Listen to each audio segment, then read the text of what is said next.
Join me as we pay homage to Brandon Lee on the 29th year of his passing, March 31st, 1993, in this beautiful tribute special.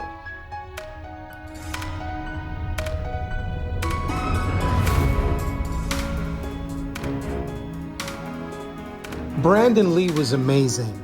Brandon reminded me so much of his father. I mean, Brandon had the looks, he had the skill, had the charisma. Brandon was going to go far. And I remember walking into the theater and watching Showdown in Little Tokyo and getting the same goosebumps as I did when I saw his father back in '73 when Fists of Fury came to New York City. It was kind of the same. Brandon was such an amazing talent, and just so sad that we lost him at just 28 years old. Brandon, may you rest in peace, and this tribute is for you.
When you take what the script writer has written in the script, I think in a lot of general cases, the guy doesn't know a single thing about martial arts, you know? So he's writing down these terms like, I remember we had a couple on Rapid Fire, and we would look at them, myself and Jeff Imada, who was the stunt coordinator and who choreographed the fights with me. We would look at some of the things this guy wrote, and drawing on all the experience in martial arts that we had between us, we'd look at these things and think, what is that?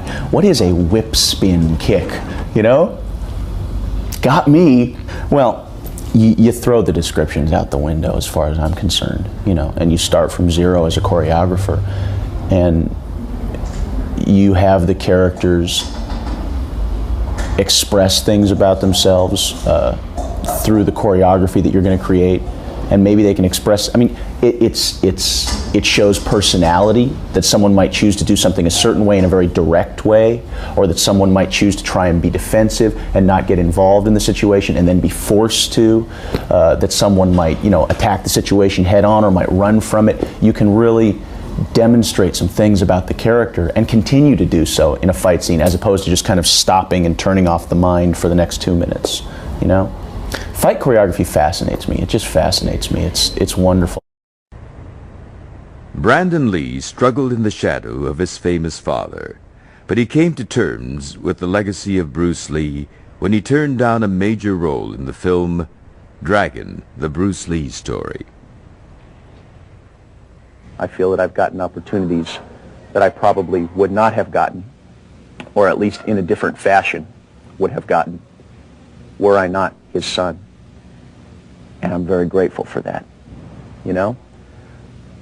But as far as following in his footsteps go, if one means by that, would I like to achieve the same level of excellence that he did? Yes, of course I would, in any field, you know? But does it mean that I want to imitate him in any way, shape, or form? No, because imitation is, it's pale, you know? It's not good. And besides which, we're just different people. I mean, we grew up under very different circumstances and in different countries, speaking different languages, you know, reading different books, dating different women, and doing everything differently. So that's how I feel about it.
There's this wonderful quote from the book Sheltering Sky, where he says, "Because we do not know when we will die, we get to think of life as an inexhaustible well.